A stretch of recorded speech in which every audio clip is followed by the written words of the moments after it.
जो चलते हैं मेंटल मैथ क्लास 10th के नेक्स्ट पार्ट पर। मैं हूं हरी सर और आप देख रहे हैं आपका अपना यूट्यूब चैनल चलो कदम बढ़ाए। तो यहां पर हम करने वाले क्वेश्चन नंबर 21। आइए करना शुरू करते हैं। और सबसे पहले जो मैं हमेशा कहता हूं, अब मैंने कहना शुरू कर दिया कि आपको घसियारों से सावधान रहना है। ठीक है, आइए करते हैं क्वेश्चन नंबर 21। यहाँ पर बच्चों मैंने क्वेश्चन लिखे नहीं है, लेकिन मैं इसमें से रीड करके क्वेश्चन नंबर 21 करेंगे। अब देखो क्या कहता है, what is the smallest prime factor of, यहाँ पर नंबर लिखे हैं और इसमें से स्मॉलेस्ट प्राइम फैक्टर निकालना। आइए इस नंबर को मैं यहाँ पर लिख लेता हूँ। ठीक है, तो आपको थोड़ा सा मैं अच्छे से बता पाऊंगा। तो यहाँ पर है 11 इंटू 13 इंटू 19 इंटू 23 और प्लस 23। हमारे पास 2 नंबर आ गए एक तरीके से। एक तो ये है, इसको मल्टीप्लाई करें तो एक नंबर ही आएगा और एक ही आएगा। स्मॉलेस्ट प्राइम फैक्टर निकालना है। अगर इस फॉर्म में कोई भी क्वेश्चन आता है जो दोनों में कॉमन नंबर होता ना, वही आपका आंसर रहेगा। तो ये आपका आंसर बन गया। हो गया क्वेश्चन नंबर 23। क्वेश्चन नंबर 22 कर लेते हैं। अब क्वेश्चन नंबर 22 भी रीड कर लेते हैं बच्चों। यहाँ पर ये देखिए तो क्या कहता है, व्हाट इज द स्मॉलेस्ट, और ये तो हो गया। यहाँ पर ये दिखा, इफ 15/2 की पावर 3 इंटू 5 की पावर 2 इंटू 3 की पावर b इंटू, ये बीटा आप बोल सकते हैं, 7 की power n is the terminating decimal. यहाँ पर एक चीज़ मैं आपको बता देता हूँ, तो ये टर्मिनेटिंग डेसिमल अगर होता है, अगर डिनोमिनेटर 2 या 5 की फॉर्म में आए, ठीक है, then what are the least possible value of n and b। तो n एंड b की यहाँ पर लिस्ट पॉसिबल वैल्यू बतानी है। आइए करना शुरू करते हैं। तो यहाँ पर बच्चों देखो क्वेश्चन कुछ इस तरीके से लिखा हुआ है, 2 की पावर यहाँ पर है 3 और इंटू 5 की पावर 2 इंटू 3 की पावर यहाँ पर बीटा बोल सकते हैं या बी भी बोल ले, कोई दिक्कत नहीं है। तो यहाँ पर ये आ गया। तो पूछा है बी और एन की लिस्ट वैल्यू क्या होगी। मैंने अभी आपको बताया, अगर यहाँ पर कोई भी नंबर टर्मिनेटिंग डेसिमल में होता है तो उसका मतलब वहाँ पर जो डिनोमिनेटर होगा वो 2 की फॉर्म में या फिर 5 की फॉर्म में आना चाहिए, दोनों की फॉर्म में आए। तो 2 की फॉर्म में तो यहाँ पर ऑलरेडी है, तो यहाँ पर 3 की यानी b की और n की जगह कोई भी नंबर हम लिखे तो टर्मिनेटिंग तो होगा ही होगा, क्योंकि डिनोमिनेटर क्या है, 2 की फॉर्म में है। लेकिन पूछा लिस्ट वैल्यू क्या होगी। तो लिस्ट वैल्यू आप सबसे छोटा नंबर लिख दीजिए, तो b की वैल्यू 0 लगा दीजिए और n की वैल्यू भी 0 लिख दीजिए, 1 भी आप लिख सकते हैं। तो ये आपका आंसर बन गया। अब यहाँ पर ये 0 मैंने क्यों ली, क्योंकि अगर ये फॉर्मूला आपको याद होना चाहिए, x की पावर 0, तो अगर किसी बेस की पावर 0 होती है तो उसका आंसर कितना होता है, वो 1 के इक्वल होता है। तो यहाँ पे ये भी 1 के इक्वल आ जाएगा। 7 की पावर n है, n की जगह अगर 0 रखेंगे तो 7 की पावर 0 हो गई, तो ये भी 1 के इक्वल आ जाएगा। ठीक है, तो लिस्ट वैल्यू हमारी फाइंड आउट होगी। आइए करते हैं क्वेश्चन नंबर 23। क्या कहता है, 2 equilateral triangles have side of length 51 centimetre and 85 centimetre respectively. 2 equilateral triangle है जिसकी लेंथ यहाँ पर गिवन है।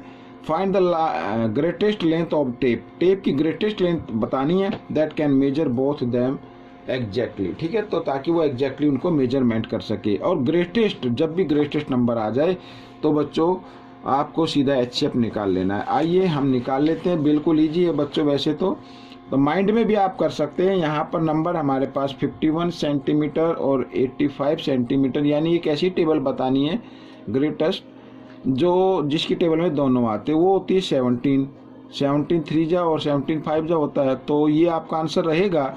या फिर आप इसको निकाल के भी देख सकते हैं, 85 को अंदर रखिए और 51 से इसको डिवाइड करिए। 51 1 जा 51, यहाँ पर 5 में से 1 माइनस करेंगे 4 और यहाँ पे 3 आ जाएगा, और फिर इस तरीके से 51 को अंदर रखेंगे तो 34 1 जा 34। ये HCF निकालने का मेथड होता है डिवीजन तरीके से।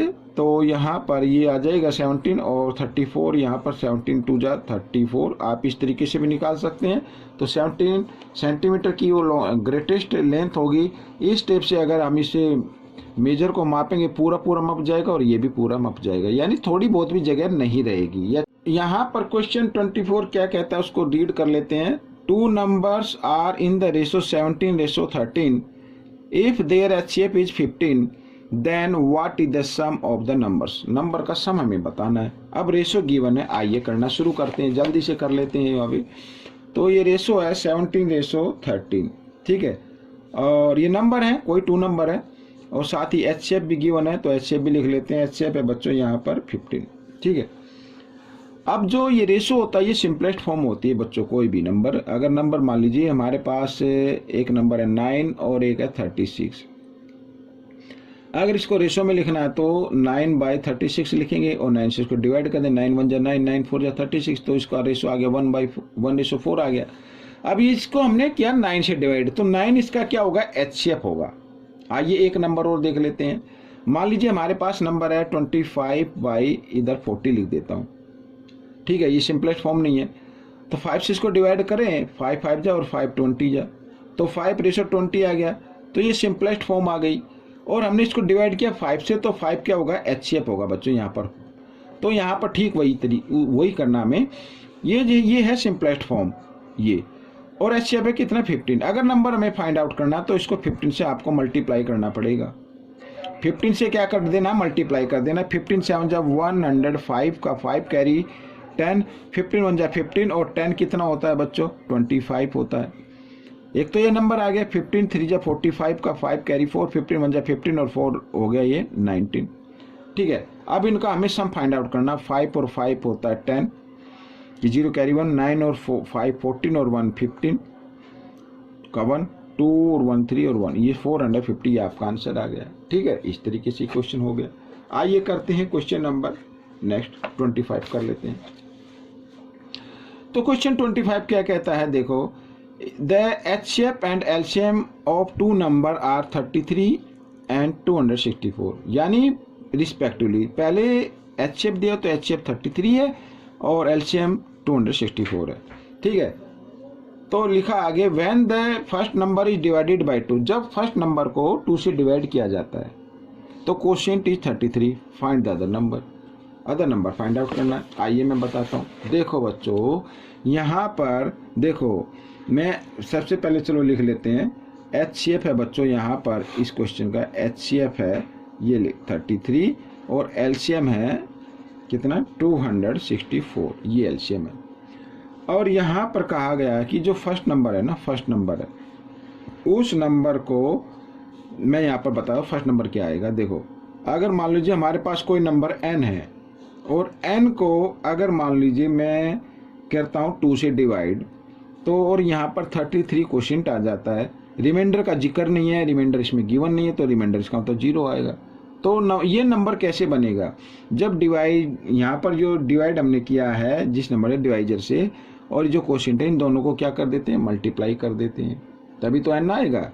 तो अगर इन दोनों को मल्टीप्लाई कर दे, 33 2 जा 66, तो यानी कि फर्स्ट नंबर आपका क्या हो जाएगा, 66 हो जाएगा। आपको निकालना है सेकंड नंबर। अब सेकंड नंबर कैसे निकालते हैं, फॉर्मूला वही है बच्चों, फॉर्मूला आपको वही अप्लाई करना है। HCF यहाँ पर इंटू LCM, ठीक है, और बाय में यहाँ पर फर्स्ट नंबर लिख देना है, फर्स्ट। तो HCF है 33, LCM है 264 और फर्स्ट नंबर है 66, तो 31 3 जा 33 होता है और ये 2 पे कट गया, 2 से 2 1 जा 2, 2 3 जा 6, 2 2 जा 4, 132 is the answer of this question, ठीक है। आइए करते हैं नेक्स्ट क्वेश्चन। यहाँ पर नेक्स्ट क्वेश्चन करते हैं, इससे पहले इसको रीड कर लेते हैं। अब बच्चों देखो, यहाँ पर ये रहा क्वेश्चन नंबर 26, ठीक है, इसको रीड कर लेते हैं। फाइंड द HCF ऑफ, हमें HCF फाइंड आउट करना है। और मैंने आपको बताया था कि 2 की पावर यहाँ पर 125 है, फिर -1 है, एंड यहाँ पर 2 की पावर 15 है, फिर -1 है। अगर 2 को 125 टाइम्स मल्टीप्लाई करेंगे, फिर उसमें से 1 माइनस करेंगे, तो काफ़ी टाइम लग जाएगा। आपको करना क्या है, आइए मैं आपको बताता हूँ। पहले हम इसको लिख लेते हैं यहाँ पर, देखो, तो इस तरीके से। तो 2 की पावर 125 -1 ये गिवन है फर्स्ट ब्रैकेट में। सेकंड में है 2 की पावर यहाँ पर 15 और -1, इस तरीके से। अगर देखो यहाँ पर पावर लिखे 2 × 2 × तो काफ़ी टाइम लग जाए। तो आपको करना है क्या, HCF हमें इनका निकालना है। तो आप क्या करें, जो पावर गिवन है ना उनका HCF निकाल ले, जो पावर है उनका आप क्या निकाल ले, HCF निकाल ले।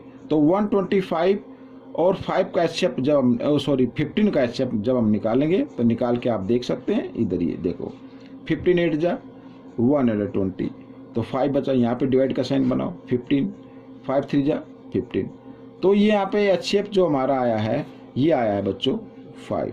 अभी क्वेश्चन आपका ख़त्म नहीं हुआ है, ठीक है, अभी क्वेश्चन आपका ख़त्म नहीं हुआ है। तो आपको क्या करना है, यहाँ पर जो ये पावर गिवन है मैं आपको एक बार फिर दिखाता हूँ, ये देखो यहाँ पर। तो आपको लिखना 2 की पावर 5 और -1 कर देना है, ये जो -1 है ये कर देना आपको।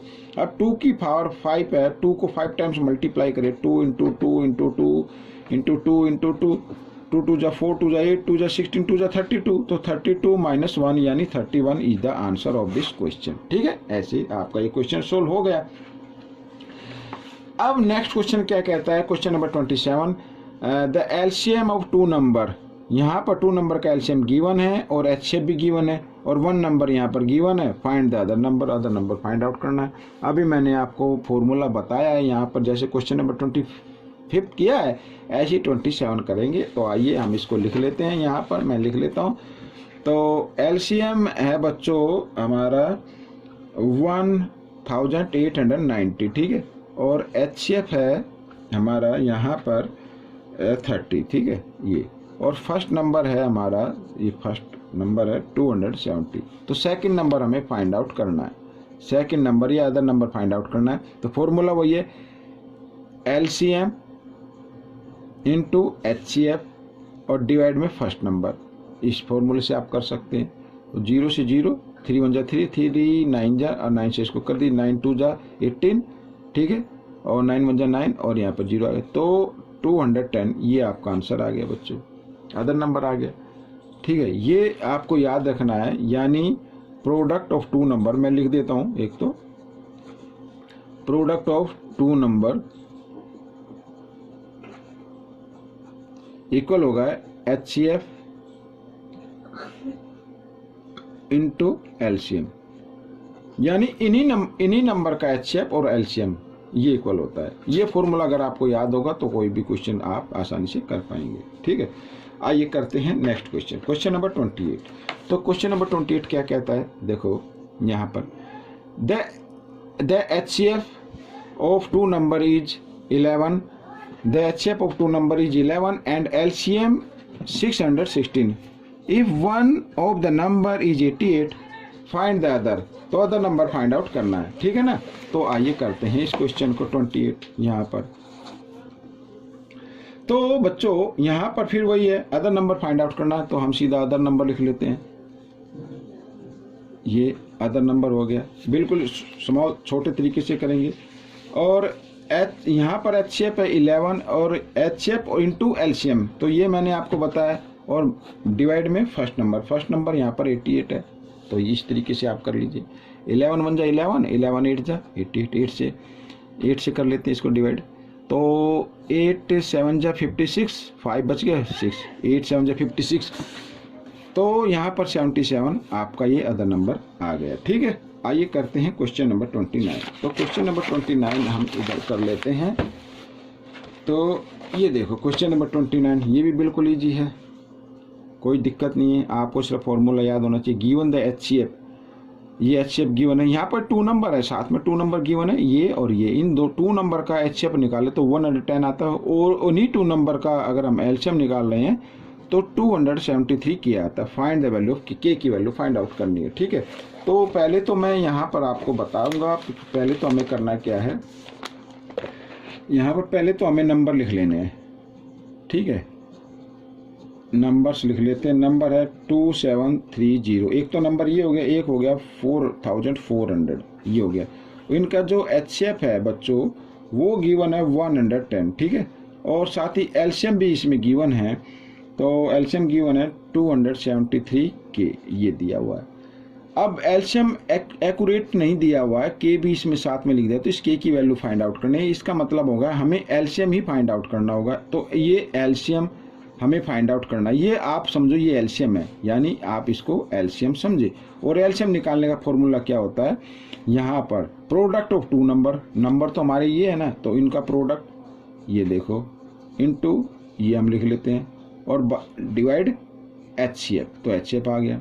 अब 10 से 10, 11 से 11 4 जा 44, 0 आ गया, ठीक है, ये आ गया। अब के की वैल्यू आपको निकालनी, तो इधर 2730 इंटू 40 आ गया, और 273 इधर मल्टीप्लाई की फॉर्म में, इधर आकर ये डिवाइड की फॉर्म में आ जाएगा, इस तरीके से। तो ये 1 टाइम्स कट गया, 0 आ गई इधर, तो 40 × 10 यानी मल्टीप्लाई कर दें तो आ गया बच्चों 400। ये आपका आंसर आ गया। ठीक है, इस तरीके से। अब हम करते हैं क्वेश्चन नंबर 30, इस पार्ट का लास्ट क्वेश्चन। तो उसको भी रीड कर लेते हैं। यहाँ पर देखो क्या कहता है क्वेश्चन, ये देखो, ये रहा।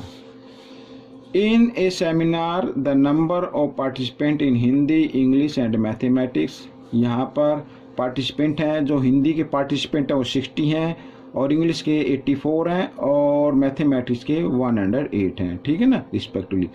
Find the minimum number of room, यानी कम से कम कमरे required where in each room the same number of participant are to be seated and all of them being of the same subject. ठीक है, कहने का मतलब है, क्वेश्चन क्या कहता है कि हमें कम से कम कमरे बताने हैं कि कितने कमरे चाहिए यदि एक ही सब्जेक्ट के बच्चे एक ही कमरे में बैठे, यानी उस कमरे में दूसरे सब्जेक्ट के बच्चे नहीं आने चाहिए।